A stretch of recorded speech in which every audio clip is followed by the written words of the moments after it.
Assalamualaikum warahmatullahi taala wabarakatuh. Waalaikumsalam. Alhamdulillah nahmadu subhanahu wa ta'ala ala asma'il husna wa sifatil 'ulya. Salatan wa salaman ala ibadihi safa sallallahu alaihi wasallam alaihim ajma'in. Wa fahamna Sulaiman kullam lazina hukma wa ilma sakharna ma'a dawlal jibali subhanahu wa ta'ala fa'ilin. Ya Hayyu Ya Qayyum Ya Rabb Musa wa Harun Ya Rabb Ibrahim Ya Muhammadin sallallahu alaihi ajma'in. Allahumma rzuqna fahma wa hikmata wal 'aqla bi rahmatika ya arhamar rahimin. Allahumma iftah lana futuhal 'arifin warzuqna fahman nabiyyin wal 'ulama'il 'amilin hazal mursalin wa imamil muttaqin bi rahmatika ya arhamar rahimin. Alhamdulillah, syukur kita kepada Allah Subhanahu wa taala kerana panjang umur kita dalam ibadah dan ketaatan Allah Subhanahu wa taala. Dan kita bersyukur kepada Allah dan Allah Subhanahu wa taala sudah melangkah kaki kita masuk kepada bulan Rajab, bulan yang sangat diberkati oleh Allah, bulan yang diturunnya ibadah sembahyang, iaitu bulan Rajab. Mudah-mudahan di bulan ini kita sentiasa diberi kekuatan dan bertambah kebaikan di sisi Allah Subhanahu wa taala. Jadi pada pagi ini kita sambung lagi kitab ini. Qala al-muallif rahimahullahu ta'ala wa nafa'ana bi'ulumihi wa 'ulumina fid darain ya rabbal alamin. Itu bermuka surat 220 pada kata maka jika ada dosamu, maka jika ada dosa itu antaranya dan antara manusia, seperti ada yang dizaliminya itu harta orang, maka tambah olehmu syarat yang keempat, iaitu hendaklah mengembalikan akan hak orang yang dizaliminya itu dan meminta halal akan dia. Maka jika ada yang mempunyai harta itu seperti ia raib, tiada ketahui akan tempatnya atau matinya, maka hendaklah engkau kembalikan kepada warisnya. Qala musannif rahimahullahu ta'ala wa nafa'ana bi'ulumihi wa 'ilmina fid darain ya rabbal alamin. Antara lagi disebut oleh Syekh Abdul Somad Al-Albani dalam kitab ini juga, sama juga dalam kitab-kitab lain pun ada dia sebut, kerana dia nakal daripada Imam Al-Ghazali rahimahullah ta'ala. Dia menyatakan, Syekh Abdul Somad Al-Albani menyatakan syarat taubat itu tiga. Pertama, mari itu meninggalkan maksiat. Kedua, menyesal di atas perbuatan. Ketiga, berjanji itu mencintai, itu bercita-cita tidak akan kembali lagi kepada maksiat. Itu yang ketiga. Tetapi musannif menambah lagi, jika dosa itu ada antara Allah, antaranya itu hak itu dosa dia antara Allah dan dia, antara manusia dan Allah, maka jika ada dosa itu antaranya dan antara manusia, jika dosa ia berkaitan dengan manusia, macam mana kata musannif rahimahullahu ta'ala, maka mana seperti dia bagi gambaran itu seperti mana, seperti ada yang dizalimi itu harta orang, dia dizalimi harta orang, dia kena harta orang, maka tambah oleh syarat yang keempat. Maka kena tambah syarat yang keempat ni. Dizalim harta orang, dia kena harta orang ni, maka hendaklah dia kena tambah syarat yang keempat, mana iaitu hendaklah ia mengembalikan hak atas orang yang dizalimi itu. Jadi kita kembali balik. Dia kena harta orang, maka dia kena kembali balik harta seperti mana harta yang dia khianat pada mula-mula asal khianat tu molek harta orang, comel gitu, maka dia kena kembali juga. tu hantar hantanya, atau meminta halal akan dia. Jadi ataupun dia minta halal, dia kata silap saya kerana harta awak ni, jadi kalau boleh awak minta, saya minta halal, boleh tak? Kalau tuan dia kata tak boleh, saya nak kembali macam biasa juga. Itu saya pening cari siapa yang kena harta saya, siapa yang kena harta saya. Rupanya kamu, saya nak kembali sebiji pada asal juga. Maka kena kembali pada asal juga. Tapi kalau tuan dia kata tak apalah, oleh kerana awak sudah isah dah, taubat dah, saya tu beli kosong, beli kosong punya awak punya. Tetapi tak apalah, saya minta maaf, saya maaf lah awak tu, mudah-mudahan awak isah betul lah, maka lepaslah. Tapi kalau tuan dia nak seperti biasa, maka dia kena kembali seperti hak biasa juga. Maka jika tiada ada yang mempunyai harta itu, jika dia khianat harta orang itu, orang yang mempunyai harta itu tuang kepada harta itu, seperti ia raib, dia tak ada, tiada diketahui akan tempatnya, tak tahu dia duduk mana. Biasa duduk tempat ni, kampung ni, daerah ni, negeri ni, tapi tak ada ni, duduk mana.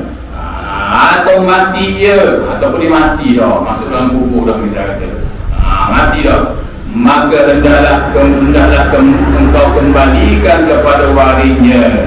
Maka hendaklah bila seseorang itu nak cari, itu nak ganti balik, nak minta maaf balik, mana harta yang dia khianat, dia zalim ini, tiba-tiba tuan pun tak ada, tak tahu pindah negeri mana, tempat mana dah tahu, ataupun sudah mati, maka hendaklah ia kembali kepada warisnya. Kena kembali kepada waris.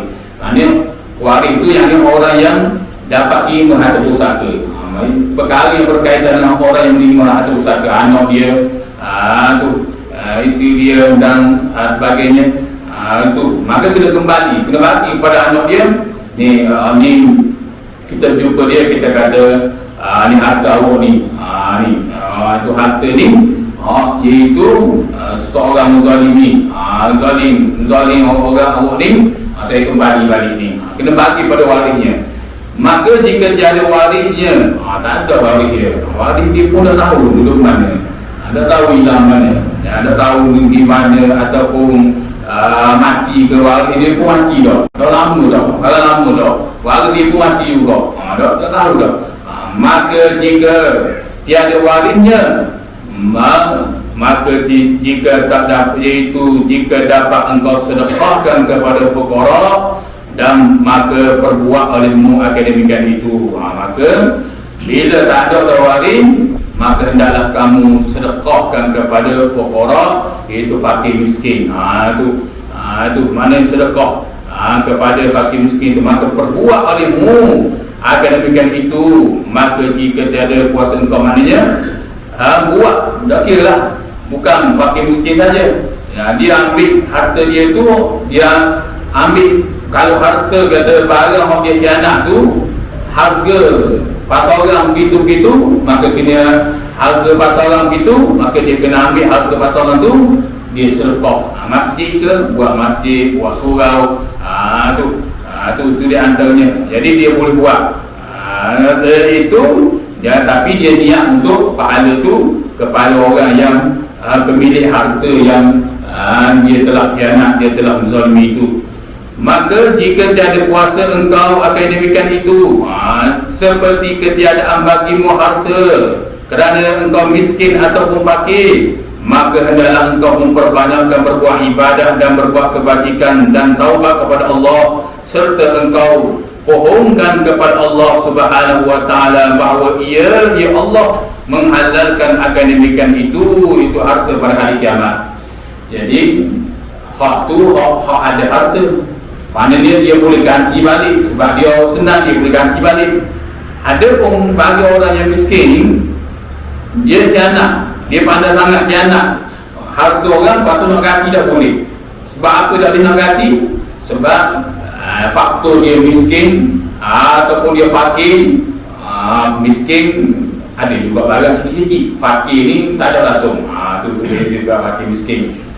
Tu maknanya miskin tu ada jugalah barang-barang boleh, maknanya nak hidup tu boleh lah, fakir ni itu lagi susah. Itu fakir. Jadi sama ada dia miskin ataupun dia fakir, maka hendaklah dia memperbanyakkan ibadah dan berbuat kebajikan. Jadi kalau dia tidak mampu, dia disuruh memperbanyakkan ibadah dan berbuat kebajikan. Banyak buat kebajikan dan taubat kepada Allah, dan dia banyak bertaubat kepada Allah dan serta mohon keampunan daripada Allah, supaya Allah Subhanahu wa taala mengampun dosa dia ni, iaitu pada hari kiamat kelak. Sebab hari kiamat adalah hari iaitu hari dituntut balik akan segala-galanya.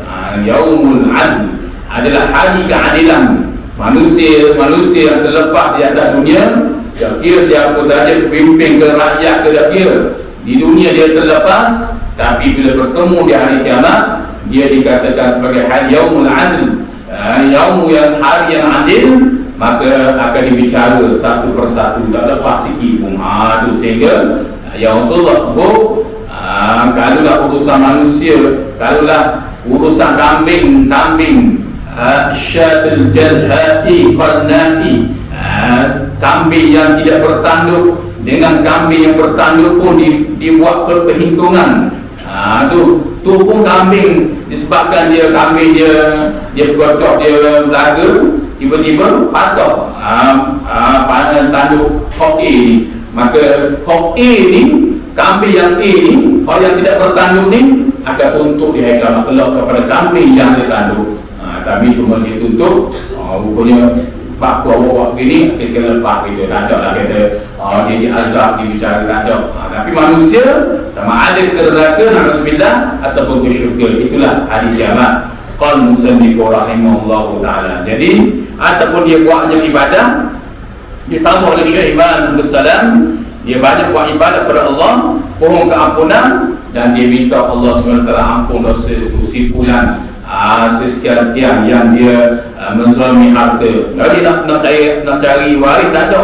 Dia nak ganti balik kurang tu pun tak ada dah. Maka dia boleh itu memohon keampunan kepada Allah, minta Allah SWT halalkan segala perbuatan kan itu, keinsafan dia sungguh. Itu di antaranya. Dan jika ada dosamu antaramu dan antara manusia itu membunuh tu, dosa urusan membunuh pula ni, akan orang atau melukai akan orang, maka hendaklah kau serahkan akan dirimu itu kepada waris mereka itu, atau engkau minta halal kepadanya waris itu. Jadi kalaulah itu urusan membunuh pula ni, ikut hukum Islam ialah hendaklah engkau serah kepada ahli keluarga dia. Maksudnya kalau keluarga dia kata itu aku nak bunuh juga, maka kena bunuh. Tapi dalam adanya undang-undang sekarang ni berbeza lah, kena bicara dulu gini. Tapi kalau asalnya kisah tu balik tu, awak kena bunuh balik. Tu atau minta halal, saya minta halal semula, silap sungguh. Dia dikata saya silap sungguh sebab saya bunuh ni, na'udzubillah, bunuh ni, minta halal lah. Maka jika tiada kuasa engkau yang demikian itu, ada kuasa seperti tiada warisnya, maka hendaklah engkau taubat kepada Allah Subhanahu wa taala, bahawa ia Allah menghalalkan akan demikian itu pada hari kiamat kelak. Jadi bila waris pun tak ada, ataupun waris dia tak ada, ataupun iaitu minta halal, iaitu tak tahu waris itu mana, maka minta halal dengan Allah Subhanahu wa taala. Maknanya bertaubat betul-betul kepada Allah, bukan taubat main-main, taubat betul-betul Allah, minta halal akan demikian itu. Dan jika ada dosamu itu mengumpat akan orang atau memaki akan orang, maka hendaklah engkau minta halal kepadanya, serta engkau dusta akan dirimu. Tu dusta maknanya salah akan dirimu tu. Maknanya jika dosa berkaitan mengumpat orang, untuk maki orang, untuk support orang, maka hendaklah engkau minta halal kepadanya. Minta halal. Kata saya untuk maki awak, saya tahu saya mupah awak gini-gini, silap saya, serta engkau dustakan akan dirimu. Itu dusta maksudnya salah dirimu, kena salah diri. Bila berdepan dengan orang yang kita nak minta maaf, kena salah diri kita, jangan salah diri orang tu. Jangan kata awak pun silap juga, tu main gitu. Awak pun silap juga, saya dah tahu dah, saya dah mengubah orang ni, awak pun silap juga. Dah bayar. Bila nak minta maaf dengan seseorang, nak minta Allah seorang, dustakan akan dirinya, maksudnya salah diri dia. Silap saya, saya ni tak tahu, tu saya pun maki juga awak gini-gini, pokoknya awak ni gini-gini, tu maknanya dustakan. Tu. Dan jika tiada dapat engkau akan demikian itu, dan itu tak dapat nak demikian itu, maka hendaklah engkau taubat kepada Allah bahawa ia menghalal yang demikian itu pada hari kiamat kelak. Jika dia nak minta halal, nak maki hamu, nak minta halal sebab dia mengumpat, dia maki ni, maka dia hendaklah bertaubat kepada Allah. Dia kata, baru saya diminta maaf dengan dia sebab saya maki hamu dia, saya mengumpat dia begini-begini. Dia ni panas barang ni, silap saya pulang, itu nampak tak muka, tu misal kata, kok muka saya nampak, ataupun kau parok lagi, kau jadi huruf ada lagi. Jadi macam mana? Maka kalaulah takut itu, betul-betul keinsafan, dia bertaubat kepada Allah, dah dia tahu sesuatu keburukan dia tu, dia mengumpat, dia maki orang tu, maka itu hendaklah dia bertaubat kepada Allah Subhanahu wa taala, memohon kepada Allah akan menghalalkan yang demikian itu. Jadi minta Allah Subhanahu wa taala halal. Ya Allah, minta halal yang demikian itu. Dan satu lagi tamu yang Ghazali, minta Allah Subhanahu wa taala mengampun dosa orang yang itu, orang yang dia maki, dia mengumpat dan sebagainya. Itu di antaranya disebut oleh Imam Al-Ghazali rahimahullah taala. Dan jika ada dosamu itu khianat kepada isteri orang atau kepada anak orang, maka iaitu sangat susah, kerana jika meminta halal akan demikian itu, dan saya membawa kepada fitnah yang lebih besar yang demikian itu, maka tiada jalan akan jalan yang demikian itu melainkan taubat kepada Allah bahawa ia Allah menghalalkan demikian itu pada hari kiamat kelak. Jadi kalau dosa berkaitan dengan khianat isteri orang, ataupun khianat anak orang, maka kata musannif Syekh Abdul Samad Al-Albani, maka bila berkaitan dengan khianat isteri orang, khianat apa lagi, anak orang, maka itu sangat susah. Maknanya sangat susah kata musannif, sebab dia berkaitan dengan isteri orang. Jadi huru-hara pula, seseorang tu minta maaf, saya itu khianat isteri awak, anak awak gini. Jadi kalau kaitan isteri anak ni, jadi menyebabkan suami ni sebagai suami ni, sebagai ayah ni, jadi mikir tak lain pula. Oh, kamu curang, jadi masalah dengan isteri dia pula, ataupun bermasalah dengan anak dia pula. Jadi rumah tangga dia jadi ribut pula, jadi masalah. Maka ketika itu, kalau bimbang membawa kepada fitnah yang lebih besar, maka tiada jalan yang demikian itu melainkan taubat kepada Allah Subhanahu wa taala. Dia kena kembali kepada Allah. Dia kena iaitu kembali kepada Allah Subhanahu wa taala. Kena betul-betul bertaubat kepada Allah supaya Allah menghalalkan yang demikian itu. Itu di antaranya. Jadi dia lebih dosa lebih kurang dengan membunuhlah. Kalau membunuh dari Islam ni, tidak, iaitu dia kena bayar dia. Bayar panggil papasang tu. Jadi kalau dalam Islam ni, iaitu dia ni, panggil sebanyak 100 ekor unta, kena bayar. Kalau bunuh orang, minta halal, kena bayar balik. Jadi maknanya kalau lebih, maknanya kalau unta zaman ni murah unta tu ada dalam 2000, misalnya kata, maka dia kena minta. Jadi itu antara dosa membunuh. Jadi dosa membawa lebih fitnah lagi semasa hidup lagi, iaitu berkaitan dengan isteri orang, dan begitu juga berkaitan dengan anak orang. Jadi kalau susah payah, maka hendaklah dia minta halal dengan Allah, minta pengampunan betul-betul kepada Allah Subhanahu wa taala. Itu di antaranya. Itu yang disebut oleh musannif rahimahullahu taala. Qala musannif rahimahullahu taala. Dan jika ada dosamu itu pada agama, seperti engkau kafirkan akan orang, atau engkau bid'ahkan akan dia, dan atau engkau sesatkan akan dia, maka itu lebih sangat susah, lagi susah lagi. Maka tiada jalan yang demikian itu melainkan engkau dustakan akan dirimu pada hadapan mereka itu, serta engkau minta halal daripada mereka itu.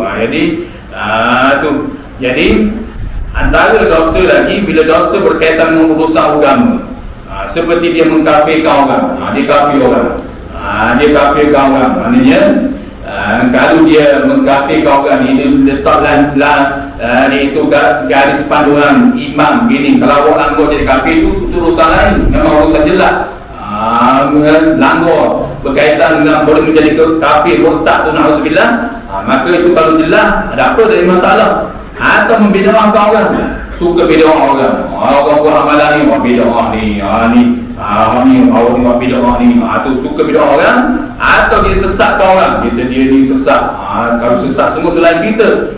Ni dah tahu soal yang tertegak, dia mensesatkan orang, maka dia itu terlebih sangat susah lagi. Maka tiada jalan demikian itu melainkan engkau dustakan akan dirimu pada hadapan mereka itu. Jadi kena dustakan diri, maknanya dia kena salahkan diri dia, kena silap saya sesatkan awak, silap saya bid'ahkan awak, rupanya tahlil ni boleh, silap saya kata awak ni buat tahlil ni bid'ah, sesat awak ni, sesat lagi misalkan, misalkan kata silap saya kata awak ni buat amalan di bulan rejab ni, itu amalan-amalan gini, itu suatu kau bid'ah sesat ni, maka dia minta maaf. Maka dia minta maaf, dia kena dustakan diri dia di hadapan orang tu. Maka jika tiada dapat yang demikian itu, dari sesat orang, atau dia bid'ahkan, atau dia kafirkan orang, maka taubat. Tak nak berhadapan dengan orang dia sesat, dia bid'ah, dia kafirkan itu, tak boleh berhadapan, takut kau parah, maka taubat engkau kepada Allah Subhanahu wa taala bahawa ia Allah Subhanahu wa taala menghalalkan yang demikian itu. Jadi minta Allah Subhanahu wa taala halal, tu minta taubat. Itu nak ceritanya indahnya Islam. Kena berhadapan dengan dia dulu. Dah rasa tak boleh nak berhadapan, maka kembali pada Allah, taubat pada Allah. Lebih lagi bulan ini, bulan Rejab ni. Bulan Rejab disuruh kita memperbanyakkan Allahumma barik lana fi Rajab wa Sya'ban ballighna Ramadan. Sebab apa disuruh kita sebut barik lana? Sebab apa disuruh Allahumma ghfirli fi Rajab wa Sya'ban balligh, atau Allahumma arhamni, Allahumma arhamni fi Rajab wa Sya'ban ballighna Ramadan. Tapi disebut barik sebab apa? Kata ulama seperti Imam An-Nawawi As-Sa'di rahimahullahu taala, kerana barik seseorang itu boleh ukur pada diri dia sendiri. Maksudnya kerana hidup ini, tak kira dia miskin ke, kaya ke, pemimpin ke, rakyat ke, tak kira siapa saja, dia kena ukur, dia ada kedekatan. Tapi lagi di bulan ni, bulan ni adalah bulan Syahrul Haram, bulan yang diharam berperang, ataupun dari perkataan hormatun, bulan yang perlu menjaga kehormatan. Maka sebab itulah disuruh seseorang itu memperbanyakkan balik lana, antara keberkatan yang ada pada diri seseorang itu, seperti mana disebut oleh Imam Ibn Rajab Al-Hambali, seseorang itu sentiasa banyak bertaubat pada Allah. Alamat dia dapat keberkatan. Sebab Allahumma barik lana, barik apa itu berkat? Azyalul khair, bertambah kebaikan. Maka seseorang itu nak tahu diri dia ni ada keberkatan atau tidak, dia kena tilik ukur baju dia sendiri. Maksudnya dia kena tengok kebaikan bertambah dalam bulan ni. Sedangkan bulan ni adalah bulan latihan untuk menuju kepada Sya'ban dan Ramadan. Maka salah satu kata ulama, seseorang mendapat keberkatan pada bulan-bulan seperti bulan Rejab di Syahrul Haram ni, seperti dia memperbanyakkan taubat kepada Allah, sentiasa mengisah diri dia. Maka ketika itu dia tidak termasuk pada ayat Allah yang menyatakan surah At-Taubah, fala tazlimu fihinna anfusakum. Apabila datang bulan hurum, maka jangan kamu menzalimi diri kamu sendiri. Bila datang hurum ni syahrul haram lah, jangan kamu menzalimi diri kamu. Maksudnya iaitu kata Abdullah bin Abbas, itu pakar ahli tafsir zaman Rasulullah SAW, dia menyatakan di bulan inilah bulan yang disuruh kita melatihkan diri kita memperbanyakkan ibadat sunat, amal-amalan sunat, menjauhi segala maksiat kepada Allah. Dan ditambah oleh para ulama lain, antaranya ciri yang pertama orang-orang yang mendapat keberkatan pada bulan ini, dia sentiasa banyak bertaubat kepada Allah Subhanahu wa taala. Itu dia antaranya. Jadi bulan ini bulan yang tidak dikhususkan kepada ibadat puasa saja, bulan yang tidak dikhusus sesuatu, tetapi memanglah kalau kita lihat hadis cukup panjanglah, Baihaqi-nya, Al-Haytami-nya banyak menceritakan bahawasanya Rasulullah ada kali Rasulullah berpuasa sepanjang hari, sepanjang sebulan bulan Rejab ni. Ada kali Rasulullah tidak berpuasa, dan sehingga Imam Nawawi dan memperbahaskan hadis itu menyatakan bahawasanya maknanya di bulan ini seseorang itu nak memperbanyakkan puasa, dipersilakan. Seseorang yang tak berpuasa pun dipersilakan. Dan kalau Imam Nawawi sebagai ulama hadis, banyak lagi kalau kita lihat perbahasan dia, dan disokong oleh Suyuti rahimahullah taala, di bulan ini juga dikatakan sebagai bulan Syahrul Haram ini adalah bulan seseorang itu nak memperbanyakkan ibadat puasa.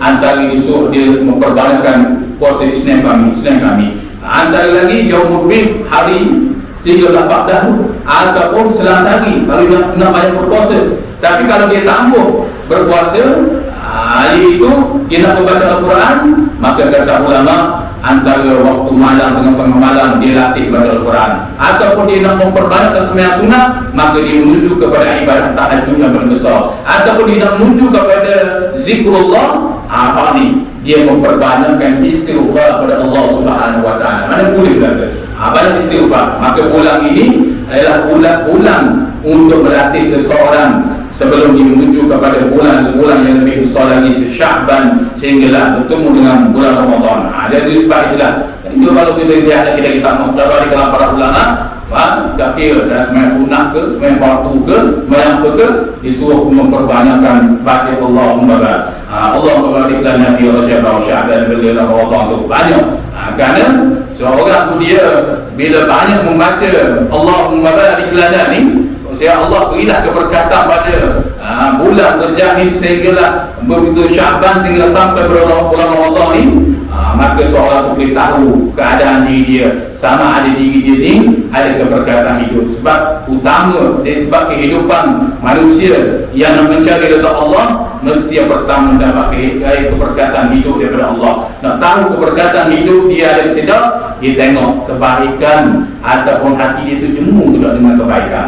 Kalau dia tidak jemu atau dia sentiasa bertambah kebaikan dia, itu di bulan inilah dia melatihkan diri dia ni, maka percayalah, kata Imam Al-Ghazali rahimahullahu ta'ala, sesungguhnya keberkatan itu sudah hadir pada diri dia, iaitu pada bulan yang diberkati oleh Allah Subhanahu wa ta'ala, iaitu bulan Rajab ini. Itu diantaranya. Tetapi disuruh jauh sama sekali, kerana Allah suruh sebut dalam surah Taubah ayat 36, jangan kamu menzalimi diri kamu, fala tazlimu fihinna anfusakum, jangan kamu menzalimi diri kamu, yang di bulan ini tidak isa-isa, di bulan ini juga tambah kembali kepada Allah, di bulan ini tambah itu memperbanyakkan ibadah kepada Allah Subhanahu wa taala, maka itu seseorang sudah menzalimi diri dia. Sedangkan bulan Rajab ini bulan yang termasuk bulan yang diharamkan keberkatan bulan itu sendiri. Maknanya haram, mari perkataan hormatun, di bulan ini perlu seseorang itu